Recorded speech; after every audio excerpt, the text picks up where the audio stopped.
विद्यार्थियों नमस्कार। स्वागत है आप सभी का अपने YouTube चैनल पीकेबी एजुकेशन पर।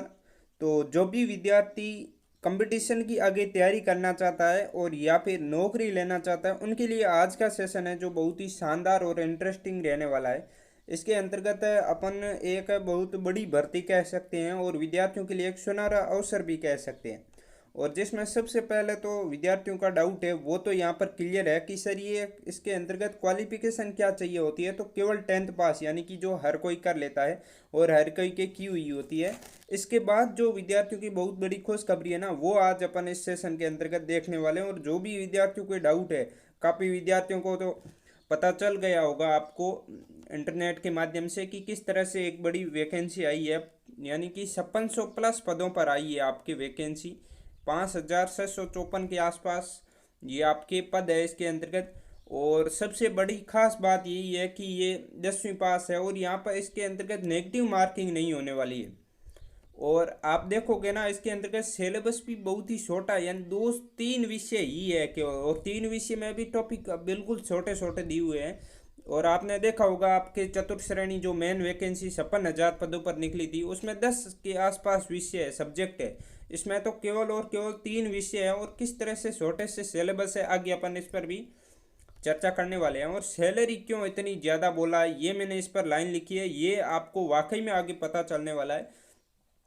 और सबसे खास बात जो विद्यार्थी जिससे घबराते भी है कि गणित और इंग्लिश नहीं आती है वो भी इस वैकेंसी के अंतर्गत आप फार्म लगा सकते हो। और इसके अंतर्गत गणित कुछ विद्यार्थी क्या है कि जीके वगैरह जो हिंदी वगैरह जो अन्य सब्जेक्ट है उसमें तो खूब मेहनत करके मार्क्स ले आते हैं, लगभग जो टॉपर लाता है या सिलेक्शन होता है उनके मतलब समथिंग नंबर ले आता है। बट उनको गणित और इंग्लिश कमज़ोर होने की वजह से वो उनसे पीछे रह जाते, इसलिए उनका कहीं ना कहीं कभी कभार 1-2 नंबर, कभी कभार 5-7 नंबर से रह जाते वो।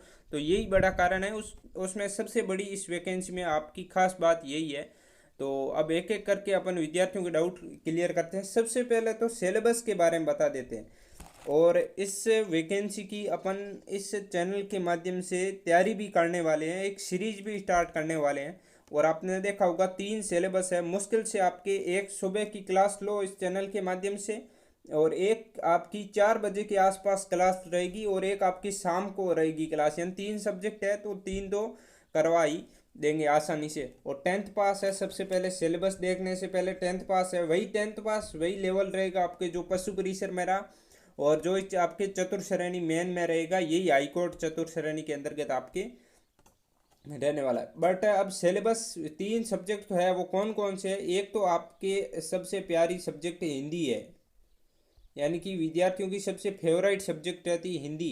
और एक आपकी कला संस्कृति है, बोलियाँ बनी वो बोलियाँ एक आपकी कला संस्कृति के अंतर्गत भी आ जाती है, कला संस्कृति इसके अंतर्गत रहेगी। और हिस्ट्री का इसके अंतर्गत नामो निशान तक नहीं है, हिस्ट्री के एक भी क्वेश्चंस आपके नहीं आने वाली, केवल कला संस्कृति के।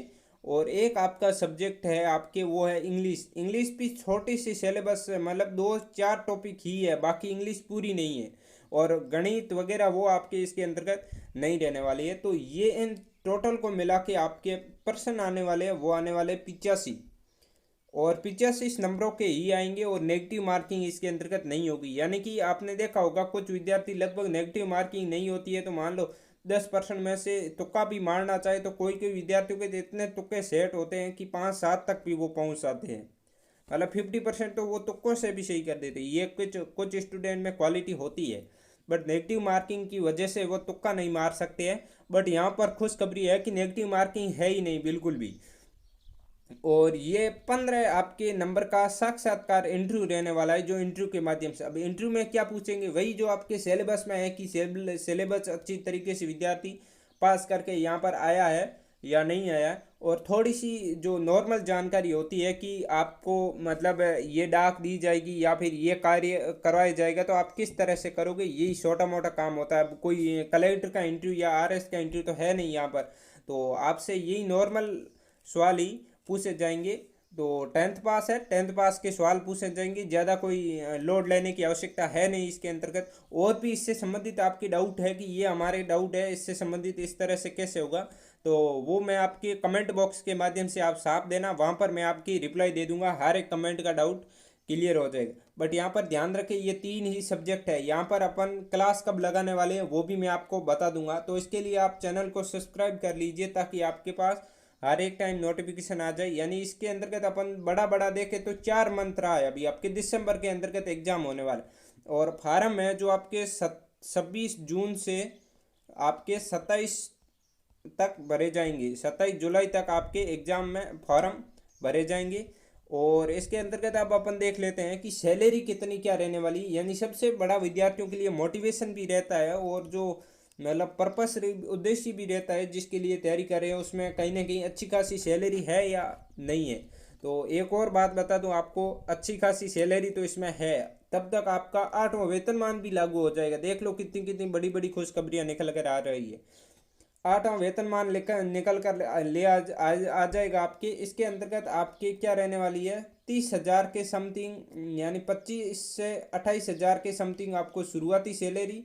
और उसके बाद 40 से 45,000 तक आपको 2 साल प्रोमेस मतलब प्रोबेशन काल चलता है। उसके बाद आपको ये इतनी सैलरी आपको दी जाने वाली है। तो सैलरी में कुछ भी आपके कमी नहीं है, यानी कि खूब भरमार है। 10th पास की में इतनी सैलरी दे रहा है तो फिर कहाँ कमी है इसके अंतर्गत। और जॉब लोकेशन आपकी वहीं रहने वाली है और ज़्यादा इसमें काम भी नहीं होता है। देखो सबसे बड़ी तो यही बात है, कहीं ना कहीं सरकारी जॉब के नाम पे तो कहीं कहीं पर तो घिसी पिटी होती है, पर यहाँ पर कुछ काम भी नहीं होता है। अब 10th पास तो रेलवे एनटीपीसी भी है, पर वहाँ पर कार्य देखो विद्यार्थियों की हालत ख़राब हुई पड़ी है। और यहाँ पर देखो आप, तो वही है कि मतलब जो थोड़ा सा ध्यान दे देगा, सिलेबस भी बड़ा नहीं है। सिलेबस आपकी, मैंने बोला ना आपकी 10 दिन का सिलेबस, अब देख लो वाकई में 10 दिन का ही तो है। हिंदी आप बोलो, क्रिया यदि विलोम शब्द ये आपको दिए दिए जाए और मतलब 2-2 घंटा हर दिन हिंदी पढ़ो आप 10 दिन तक। 10 दिन में नहीं कर सकते क्या 2-2 3-3 घंटा? और 3-3 घंटा ही कला संस्कृति पढ़ो, और जिसके पढ़ी हुई है उनके तो वो तो 5 दिन में रिवीजन कर लेगा। और इंग्लिश के अंतर्गत 4-5 सी टॉपिक है, ज़्यादा है ही नहीं। तो यही है कि थोड़ी सी आप तैयारी में लग जाइए और इसके अंतर्गत सिलेक्शन लेना लगभग आसान ही है। और भी डाउट है तो कमेंट बॉक्स में बता देना। अब मिलते हैं अगले वीडियो में, तब तक के लिए सभी को थैंक यू।